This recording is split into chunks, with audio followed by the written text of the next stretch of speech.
everyone. We join you with heavy hearts today, as I know so many of you have.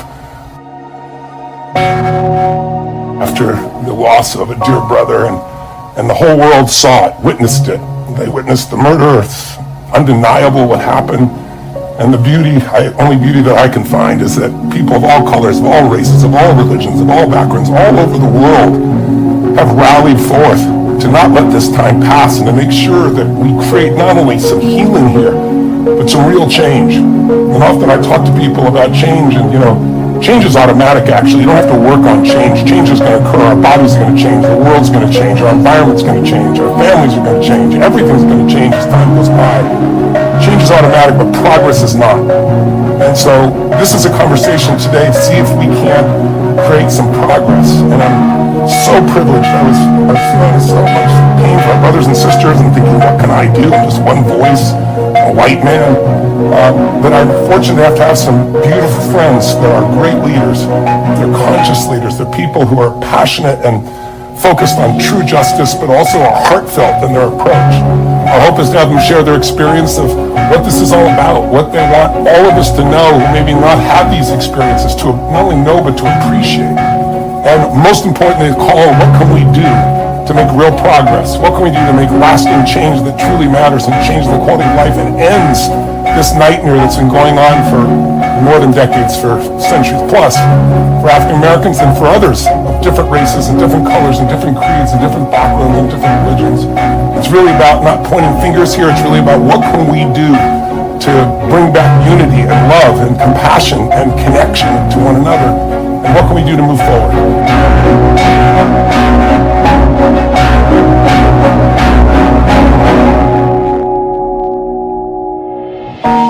The tragedy of the killing of George Floyd is real in a different kind of way, because we have all saw the documentary of his death, literally narrated by him. He is begging. He's saying, I can't breathe. I can't breathe. What really needed to happen was they needed to give him a breath. He needed a breath, and he would have lived. And so I'm asking everybody, and along with George's family, let's take a breath. Let's take a breath for peace, for justice, and let's take a breath to try to heal our country. America needs a breath too, because none of us can breathe after watching that video. And stacking on the Eric Garners of the world, the Michael Browns, the Breonna Taylor, people coming in and shooting in her own bed. I mean, it's total insanity. And Tony, thank you for saying Breonna Taylor's name. Today is her birthday. She would have been 7 years old. And so thank you so much for not letting her name get lost in this conversation. And thank you for all those that you've defended and put your life on the line for, and for your courage, brother. You're a truly amazing man, and we all have enormous respect for you as a man, as a lawyer, and as a soul. Let's step into Martin Luther King III. I have a dream that my 4 little children will one day live in a nation where they will not be judged by the color of their skin, but by the content of their character. I have a dream today. Martin, your father talked about his dream, over half a century ago. But I'd like to hear from you. Where do you see we are, and how are we doing on your father's dream, and what has to change from your perspective? I'd love to hear. This is an opportune moment for the United States of America. 52 years ago, black men had signs in Memphis shortly before Dad was killed, saying, "I'm a man." All they were asking was, treat us with dignity and respect and like human beings. 52 years later, black people and white people and Latino and Hispanic people and others are standing with signs that say, Black Lives Matter. Again, requesting dignity and respect and treating people like human beings. We know that we are a much better nation than the behavior we're exhibiting. Yes, we've seen a lot of violence during this period, or some violence, I should say. Overwhelmingly, we've seen nonviolent demonstrators. Dad said that violence is the language of the unheard, which means that he never condone violence, but he understood, as I think many do around the nation and the world, the conditions that have caused this. But yes, we can and will be better, because not only are the eyes of people all over the world on us, they are with us. Now, soon we will have to discuss the notion, where do we go from here? Dad's last book was titled, Where Do We Go From Here? Chaos or Community. We are obviously in the midst of chaos. And this condition has created that level of consciousness, I believe, like none before it. But the system has to be changed at its core. Diversity, sensitivity, human relations, training is needed from kindergarten through college. That would create on its own a different human being, maybe a different police officer. I mean, I remember when we used to apprehend suspects without even doing harm to them. Dad and his team and others adopted and worked to help create public policy. That's why we had a Civil Rights Act in 64, a Voting Rights Act in 65, fair housing legislation in 68. So there needs to be policy, new policy presented. And as I said, Congress is presenting that policy that directly addresses police misconduct and brutality. And I think the way we help is we need to be inundating our congresspersons, our senators, our president with emails, with text, and even the new TikTok, whatever the videos are the kids are using now. Every modality on the planet we need to use. When the public hears and acts, as I said, ability and will creates action that we perhaps have never seen in our lives thus far. This is the time we must act, and we will act. That's who we are as a nation. So I think everybody in this room, everybody in this Zoom room who's of African American descent had had similar experiences. I could go on and on and on about my own. We weren't human beings. So that particular narrative became insidiously within the culture. With a mass incarceration, the criminal justice system meting out different forms of justice, people are just suffering from fatigue. When the protests are also an element of anger and rage, but also just fatigue of the years of the insidious racism and bigotry. Now, I agree with Doc Rivers' dad. We're not here to be victims. We may be victimized, but we're not embracing victimhood. And so we learn to love and appreciate ourselves, develop a great sense of who we are. Now, what I'm heartened by is this particular protest does carry not only every race in the streets. We have our white brothers and sisters, our Asian brothers and sisters who, suffered from, the camps back in the day, Japanese internment camps, every Latino brothers and sisters, Black brothers and sisters, the gay brothers and sisters. Everybody has their own level of oppression, but we're all in the streets together. And our white brothers and sisters are now hearing and saying, wow, this is systemic. This is endemic. This has been going on a long time. Something must change, because Black people are not going to deconstruct racism. It's going to be white people and Black people and all of us together that deconstructs it. So they're beginning to have a conversation about white privilege, how to teach their children about what it is. So there's a level of sensitivity around what African Americans, Mexicans, some Asians, go through on a regular basis. And so we say to our white brothers and sisters, don't tap into the guilt of perhaps your ancestors owning slaves. Tap into your ancestry of the abolitionist who stood up for what's right.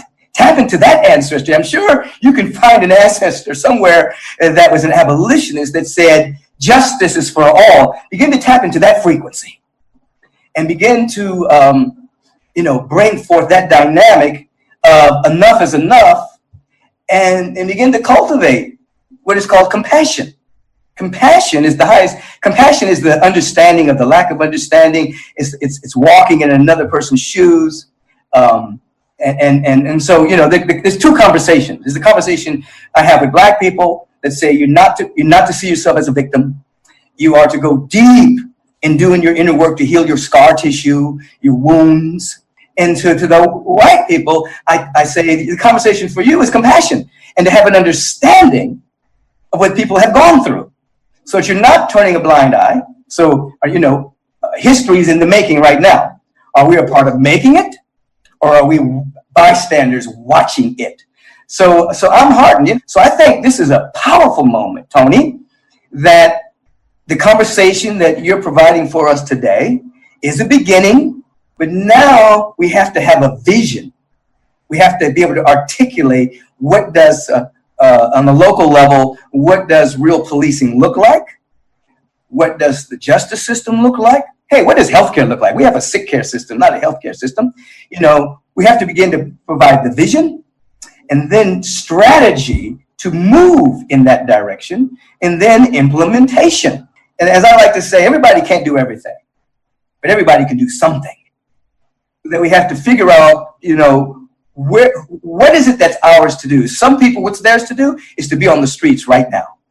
We have to ask ourselves, what is it that's mine to do? It's about unity. And when I try to figure out the solution, I think there's some pragmatic ones when you talk about like barring chokeholds. It's pretty freaking obvious. You know anything about martial arts, you know how sensitive this area is, how easy even someone without bad intent could harm someone, right? Much less somebody who's pumped up in testosterone and anger and rage and whatever else is going on inside that mind. But there's certainly things that we can do, and we want to talk about those.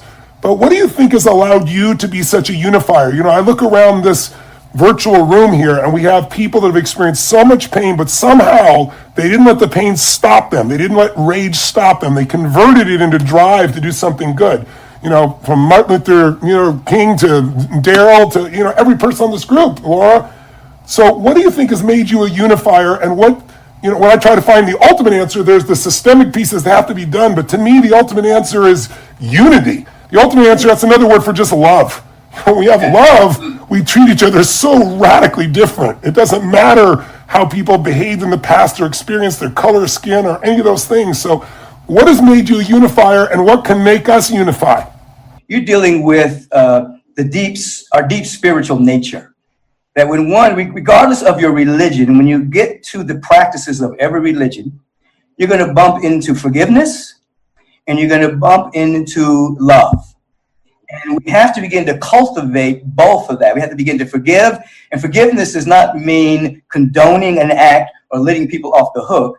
All forgiveness is self-forgiveness, meaning you have to let go of the resentment and the animosity within your own soul so that you have a clear availability to wisdom and guidance and direction. And then you have to cultivate a heart as big as the world so that you're embracing.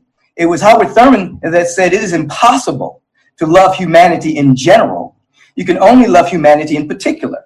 To say I love humanity doesn't mean anything. It's just that's a generalization. That's abstract. You have to love the person you're with.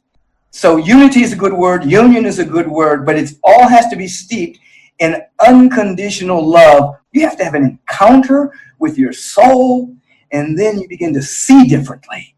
You begin to see that we're all made directly from the source of all creation, the presence of God. And I don't mean a magical man in the sky. I'm talking about the presence that's never an absence, the presence of love and beauty and intelligence that birthed us all.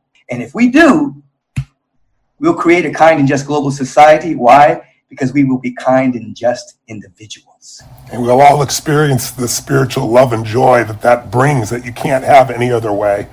And I think all of us in this room have that common understanding that we have to have something to serve more than ourselves. And that's where I think love comes from. It's not just an internal experience of getting what you want. It's an experience of a life of meaning. And a life of meaning comes when we understand for things to change, we've got to change. For things to get better, we've got to get better. It's not somewhere outside of ourselves. We have Sabrina Fulton, who experienced what no human should have to go through, much less any mom, the loss of her 17-year-old son, Trayvon Martin, and again, a person who had every right to live in rage. And I'm sure she's got to have some of that, but she wrote a life about her son's life and what the an enduring life would be, if you're resting in power. And I just want to hear from you. The part, it's all heartbreaking, but George Floyd, the part when, that was already mentioned, when he was calling out for his mama, at the end, they're going to take me, they're going to kill me, Mama. I don't think anybody's got a soul that couldn't have their heart be crushed by that. But for you, it's even more direct because you've directly experienced that. So what's your perspective as a mom, about what's going on here and what's happened to George Floyd, what happened to your son, and please tell us what your experience has been and what gives you hope, if anything, to create change, because I know you're dedicated to that. When I watched the video of George Floyd and he called out for his mother, it hit me differently from probably the average person. The average mom who listened to that definitely cuts like a knife. I mean, it just tugs at the strings of your heart just to hear somebody to call out for their mother, because when you get in a jam or you feel like you're slipping away, and he probably felt like his life was slipping away, and he probably knew that he was going to die. You either call Jesus or you call your mother.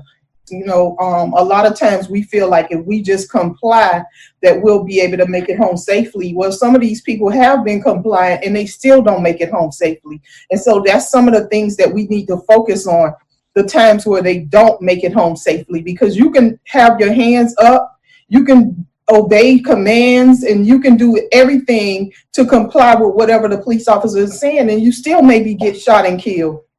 People always try to justify somebody's death. And even in my son's case, they try to justify their death. And I keep telling people, this is not about black and white. It's not all the time about black and white, but we got to just focus on what's right and what's wrong. And that was wrong to see that. And then I tell people who try to challenge me about certain things, I tell those people, well, what if it was your husband? What if it was your brother? What if it was your son? What if it was, you think about, put your family member, your loved one in George Floyd's place. How would you feel? I think what's happening now is African Americans usually talk to other African Americans, and we are talking to each other. We're preaching to the choir. We already know what we have to experience. We already know what our sons and daughters have to experience. But now it's other people that are able to see what we have been experiencing.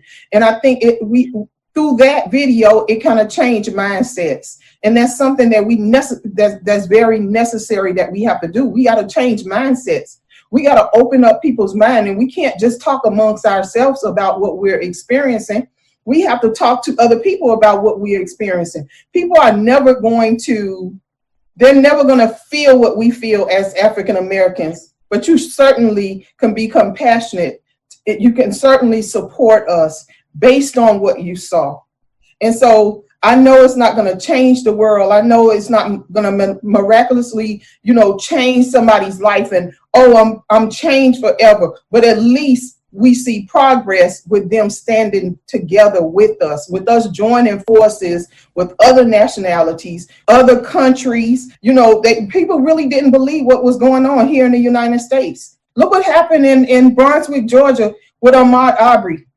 Those three guys, after he was dead on the ground, they went home and got in their beds.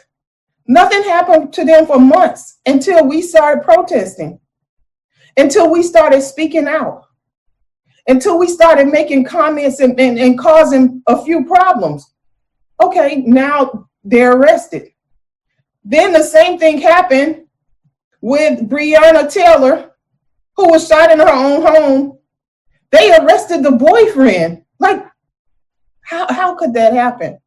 I know beyond a shadow of a doubt, if Trayvon had shot the person who killed him, Trayvon would have been arrested right there on the scene. So why is it different standards and different policies on a universal level for African American people and people of color? I'd love, Doc, you have a unique perspective because, athletes, black athletes in this country are cherished and honored. And then they take off their uniform and they go in places and they can be treated like shit. That's the nicest word I can come from, but I'm sorry, but it is. It's just absurd. I'd love it if you'd share with us. And also, I know your father, I mentioned earlier, was a 30-year veteran from the Chicago Police Department. So yeah. I think you have both sides of it. I tell our guys all the time, we live in a fake world. We live in an unreal world when we have our uniforms on. And then when we take them off, if we're not dressed right or if they don't recognize you, then we go back to being black, to be honest. And so they do see both sides of it, Tony. And this whole thing for me as a coach of 15 black men has been another teacher. You know, I'm humbled, number one, to be on this panel. We have a mother of a slain son, a brother of a slain brother, and a son of a slain father. I keep hearing about this conversation that we should be having. And as a black man, we've been having this conversation. We've been having this conversation for so long. And what we need is action. Well, we need to change habits.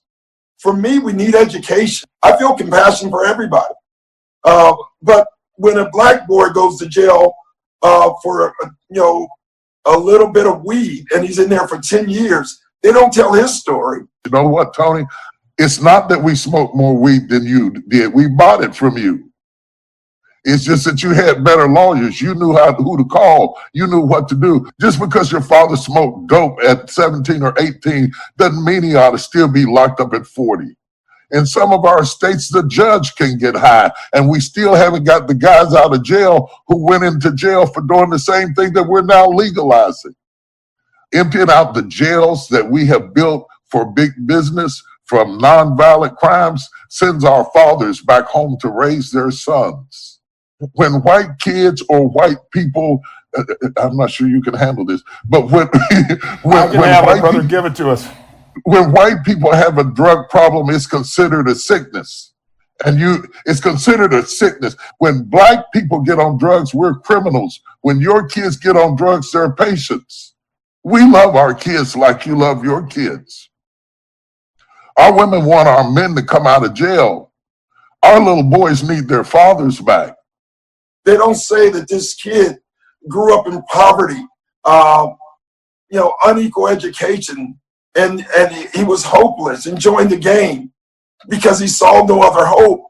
And to me, like, we have to do more than have a conversation. We need that.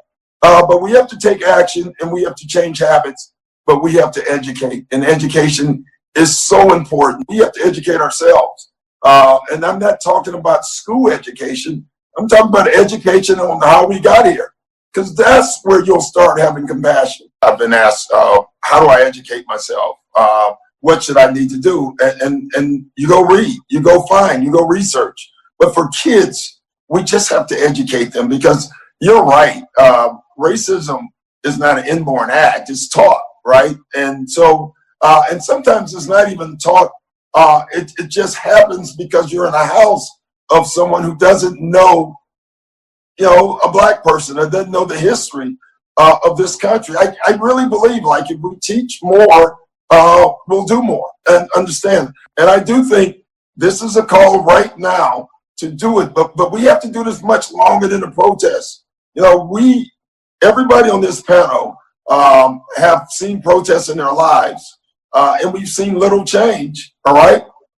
So we have to get involved and we have to stay involved. I think that's the key. But this is not a black thing. This is a human thing. And so we have to have humanity.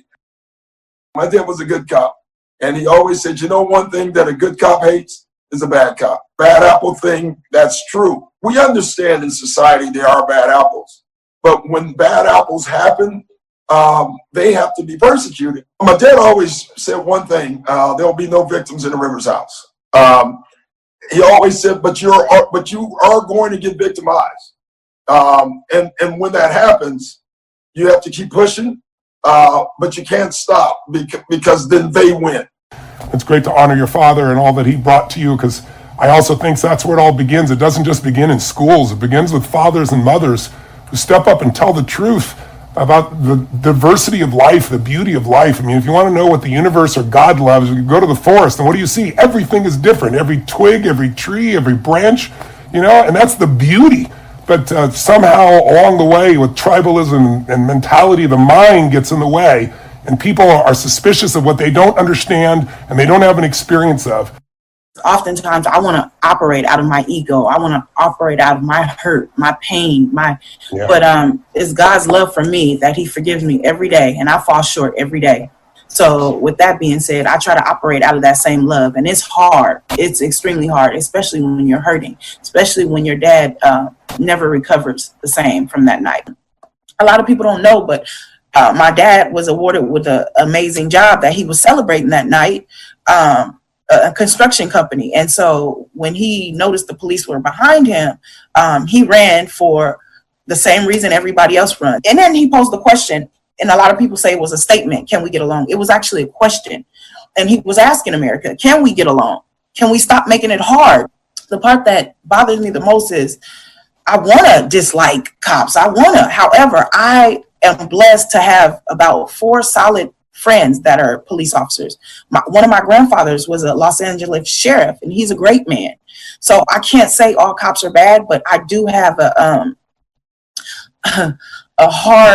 hardening in my heart. I'll be completely honest with you. I have a hardening in my heart because there's no way that people's lives should be taken for the color of their skin, and you haven't even gotten the chance to get to know these people. Like that, for me, that's sick. That's really sick. But however, we do serve a God that does serve justice, whether it's now, then, or whatever the case may be. That's the only thing that I have to hold on to. So I think we need to hold each other accountable, have uncomfortable conversations, have police relations, go out in the community, get to know these people, because you can't judge African-American men. And then people wonder why they have a chip on their shoulder. But I understand, as an African-American woman, I got to witness what my dad had to go through every day he walked out the door. And it's like, you're on high alert, you're tense, you have an anxiety, and you're expected to have a smile. And it's like, that's a hard way to live as a Black man. That's hard. I'd like to divide racism from injustice because they're often used interchangeably, but they're really not the same thing. Racism is a condition of the heart. It deals with how you feel about me. Injustice is an action, is how you act toward me. There's not going to be any legislation made that eradicates all types of biases and racism. What that is going to take is the love of God in our hearts and the experience of interacting with. That's the thing about racism. What brings us all around this table and what makes us all have so much fraternity around this table is injustice.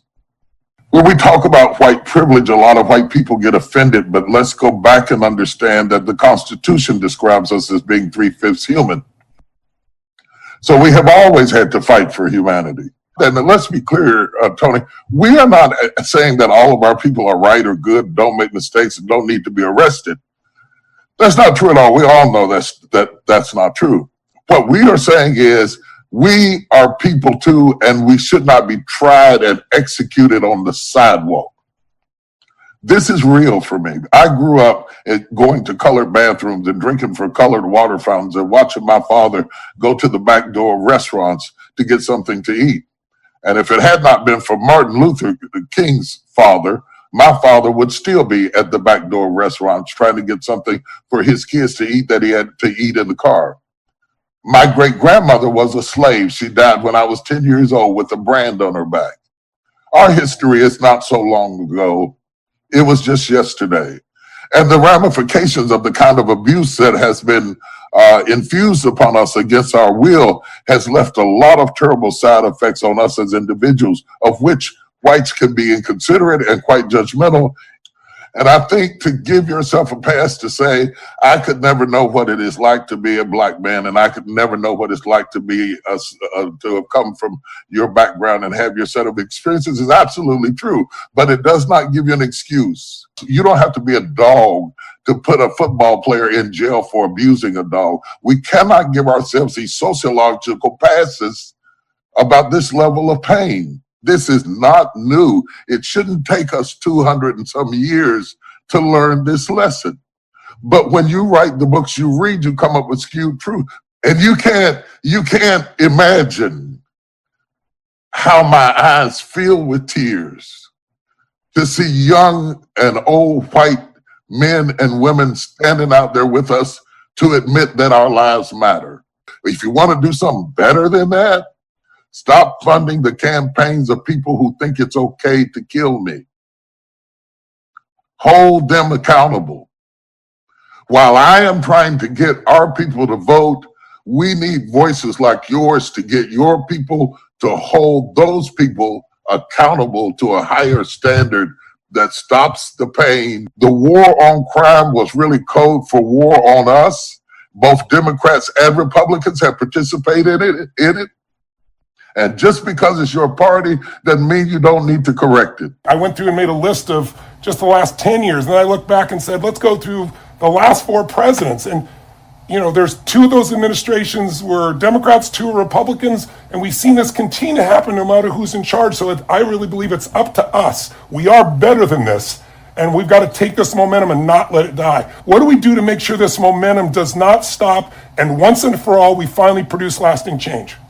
We need to listen to all types of news, not just the news that reinforces what we believe. We need to watch other kind of movies. We need to read each other's books. We need to be the family God created us to be. There is no way, I'll say this and shut up. There is no way in God's green earth that I could see Tony Robbins on the side of the road and put my knee in his neck, or let anybody else do that, and me not fight them to the death. As white as you are and as black as I am, I would go down to the floor fighting for you. As I would for you, brother. As you know in your soul, as I would for you. Everything where the floor was level and the rules were clear, black people excelled at it. Basketball, the floor was level and the rules were clear, we did good. Football, the floor was level and the rules were clear, we did good. Everywhere the floor is level and the rules are clear, we do good. Give us a chance. Our little kids became everything they were exposed to. So they can do hip hop, they can do music, they can do recording, they can play basketball, they can play football, they can run, and now they're starting to golf, because if we can see it, we can be it, and they can preach. Now, a few of us escape, but you can't point at the few and say, look at so-and-so, and look at so-and-so, and look at Oprah Winfrey, and look at T.D. Jackson, look at so, don't look at me, because I didn't have a record. I had never been locked up by the grace of God. I had a little bit more of a level floor. It's not just about being black, it's about the inequities of the floor. We start with health disparities, food deserts, all of these problems. I know it's overwhelming. We don't want you to fix it for us. We want you to fix it with us. I'll stop with that. Thank you. Preach, brother. Let's talk about solutions that seem impossible. Long story short, I traveled the country and I interviewed a lot of Klan members, leaders, imperial wizards, grand dragons, exalted cyclopses, great titans, so forth and so on. And I wrote the book, Clandestine Relationships. And through the process of sitting down and talking with these people, many of them ended up leaving the Klan and giving me their robes and hoods. It starts with dialogue. I got to ask, when you ask them the question, how can you hate me without knowing me? What were their answers? And then how do you get through? Let me tell you the answers, okay? I got 2 answers. Because I would ask the question when I first started interviewing the people. All right. The answer I would get is, black people are criminals. Then I'm told also that black people are lazy. And then I'm told that black people are born with a smaller brain than white people. So we don't have the capacity of a white brain to have the higher IQs. That's why we score so low on the SATs. Now listen, when somebody tells you that, and you're sitting there and they're telling you this, is what you're hearing offensive? Absolutely, it's offensive. Was I offended? Absolutely not. And why was I not offended by that? Because it did not apply to me.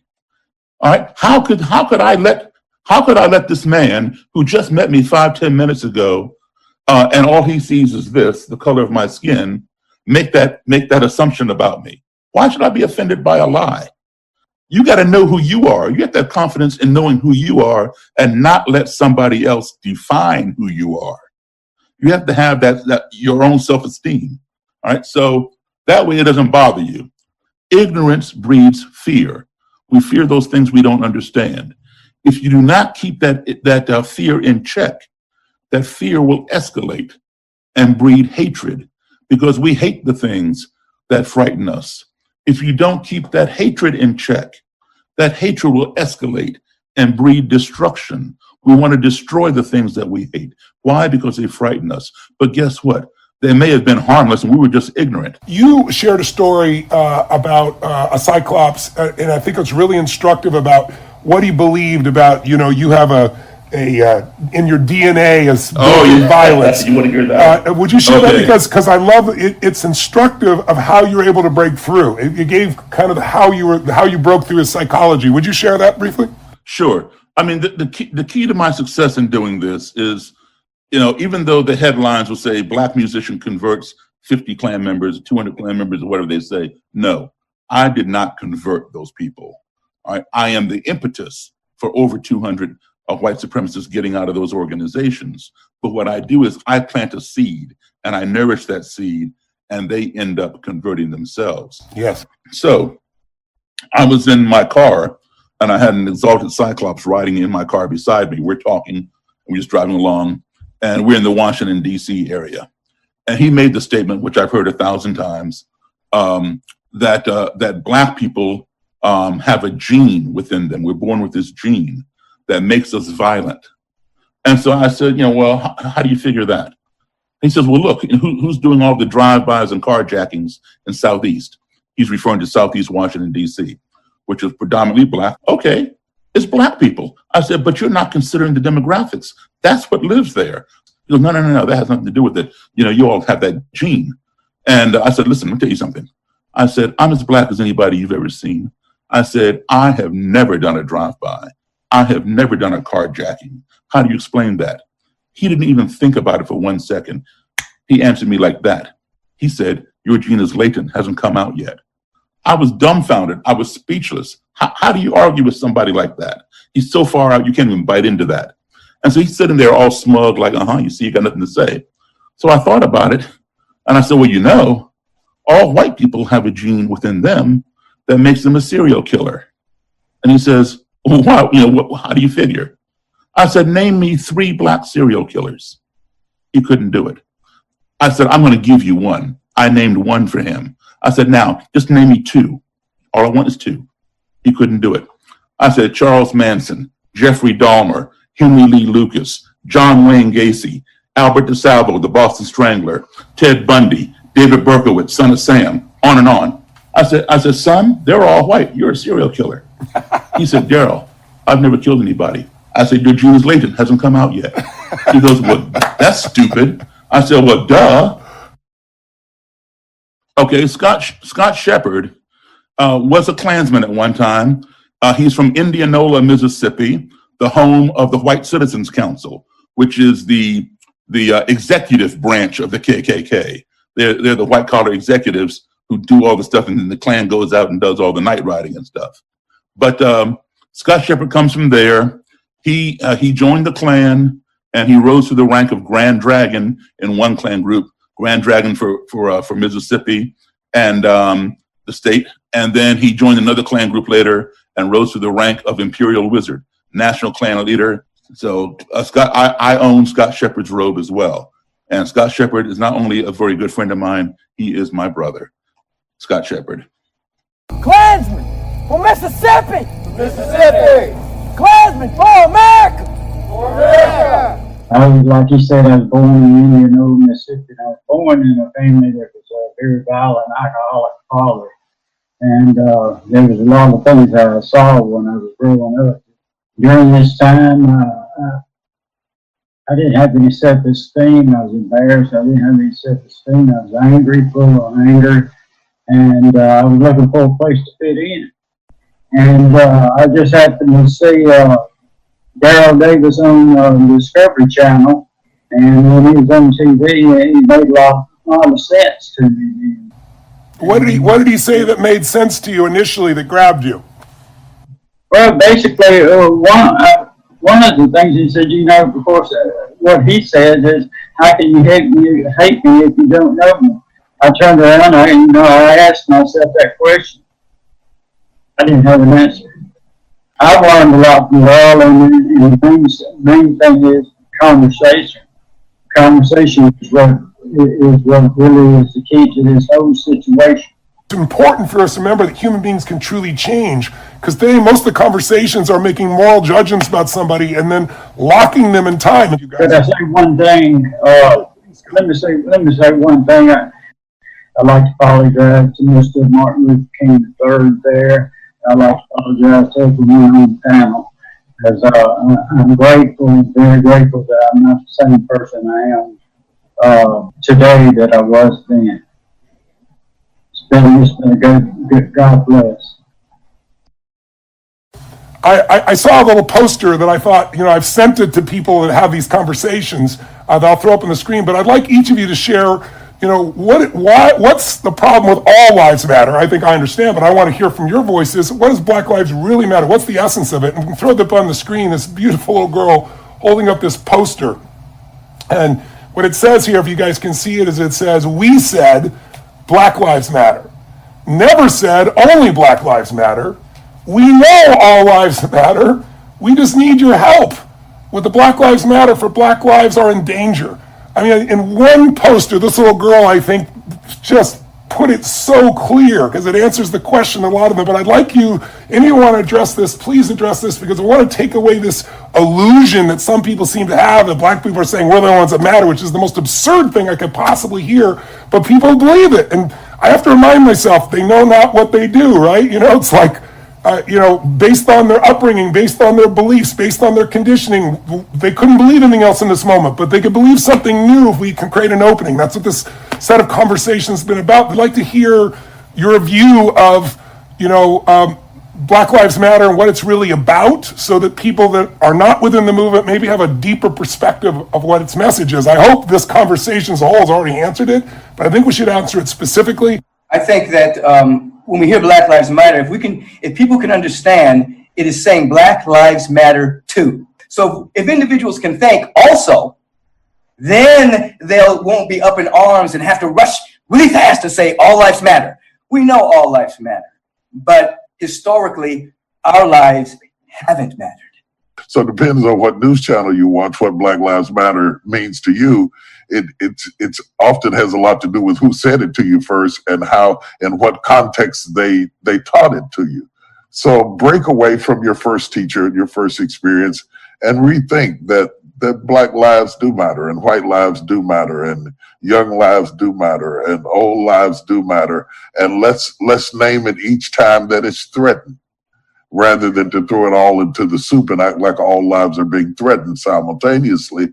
2 years from now, we might be talking about all lives matter.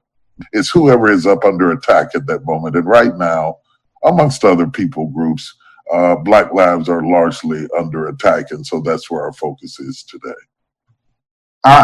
Civil rights law, I've represented dozens and dozens of families of Black and brown people who have been killed by the people who are supposed to protect and serve them. And what we have encountered in America, and this is just a reality, that there seems to be two justice systems in America. One for Black America and one for white America, when the goal should be equal justice for the United States of America. I challenge anybody to say that's not worth fighting for. I challenge anybody to say that's not what makes America great. I challenge anybody to say that's not what makes America the great beacon of hope and justice for all the world to marvel. Let's finish with what actions. Shelby, you've mentioned some already, but what do you hope will come out of this conversation? Someone is watching this conversation, and by the way, hopefully those that are of brown skin, those that are part of the LGBT community, those that experienced any form of racism or any form of oppression, understand this conversation was for them as well. But this one is about the African American experience primarily here because of what's happening right now. But we're really just talking about humanity here. But what are the actions that we could take, or someone at home should take, or you'd want them to take, so that this 3 hours actually led to something I mean, education and compassion certainly is a first step because it changes relationships. You've all experienced that. Daryl's demonstrated that. But what will you give us one or two things you'd like to see happen that you think could either change the systemic problems or that just an individual can be part of the solution as we wrap up here? Okay, I'll say two things. One, our country can only become one of two things. It can become, number one, that which we sit back and let it become, or it can become, number two, that which we stand up and make it become. So we have to ask ourselves the question, do I want to sit back and see what my country becomes, or do I want to stand up and make my country become what I want to see? I think it's important that we don't give people a blueprint how to be out of their comfort zone. And so my advice to people who are really interested in becoming more adaptable, because that's really what it's requiring, that you come out of the safety of your silo, your tribe, and your bubble, and integrate, which is frightening. It's really frightening, especially when you're not used to it. This is my advice to you. Find things that we have in common to connect with. There are always distinctives, and the media focuses on our distinctives because divisions drive up ratings. And instead of allowing the media to shape your perception of me, find things that are common to us and start your relationship like that. Because if healing and love and all the things we're talking about are going to occur, they're going to occur amongst friends. And I don't think people always know how to befriend somebody whose background is different, but there's always something common. This is old school, and I'm going to date myself with this, but we were taught in school that in order to work with fractions or multiply them or divide them, you had to reduce them to their lowest common denominator. I don't think they do that anymore, but that's the way they taught us. I remember. Do you remember that? Reduce it down to your lowest common denominator. You love your kids. I love my kids. You like to eat, I like to eat. You like music, I like music. Let's start with what we like.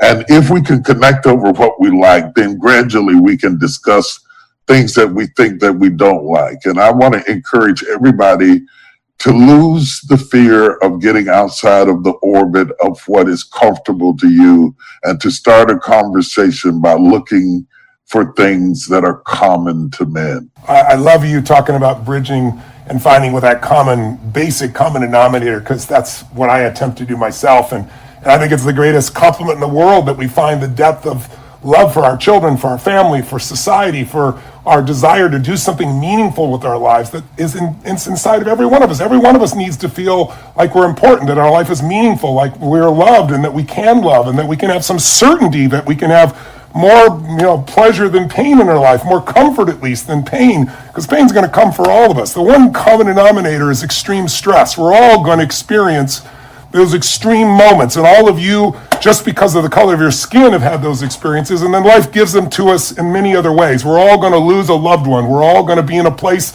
where maybe our house burns down and we lose our job, or the government changes the rules and suddenly, your business is gone. We're all going to face those things. Some people are going to be raped. It's horrific challenges that are there. But what makes us human, I believe, is our capacity to be resilient through all that and to grow spiritually so that our compassion, our heart and soul grows and we connect and unify more. And in that we feel the love and joy. I mean, separation is suffering.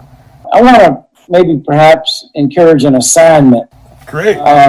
Many people believe they know who Martin Luther King Jr. was and what his vision was for our nation and world. But to truly understand my dad, then you need to read the book that I started off talking about, Where Do We Go From Here, Chaos or Community, where he talks about the world house, the world in which we must engage and live in, because it gives us pragmatic and practical ways to create this world and really the beloved community. If we had the essence of that, Dr. Beckwith, Bishop Jakes, and so many other leaders preach about this love, this universal love that we as a nation and as a world must engage in and can. It is demonstrated every day. But it's even bigger than that. It's even bigger than that because, you see, Humankind has a capacity that other animal forms don't have. All we got to do is to tune into that internal part of who we are, because we've been made in the image of, but we are incredible human. I mean, think about when there's a tornado, a tsunami, a hurricane, people, Americans roll up their sleeves and they come to give. They give the best. They don't ask you what color you are. They don't ask you what your sexual orientation is. They don't want to know anything. They just want to help you get out of that condition. We are a phenomenal and amazing society. We got to find a way to constantly bring that good out of us. And it all revolves, I would say, around love. So yes, we must pray for change. We must work for change. We must be the change. And yet, if love has not yet won, the battle is not yet over. I agree, my brothers. I cannot thank you all enough. I know I've said this so many times, but I love you all. I love your souls. We are in a moment in history in which a change can be made, and you've all spent your lives to get to that point, and you've all suffered immensely. But again, out of suffering, some good must come, and out of your suffering, I promise you I'll do everything in my power to get this out to as many people, as well as be, a heartfelt example of that myself. So I just want to say, I don't want to presume to speak for this group, particularly this group, as extremely articulate and intelligent as they are. But I think it would be remiss of us not to personally thank you as being a catalyst that brought us all together to have the kinds of conversations that would feed the nation. You have to be a very broad and bright and progressive person to have the capacity of love to throw your arms out in the middle of such turbulent times and bring us together. And I don't want you to be the one who thanks us without knowing how deeply and how sincerely we thank you for being just who you are. Oh, it's my honor. I was going to say the same thing, Bishop.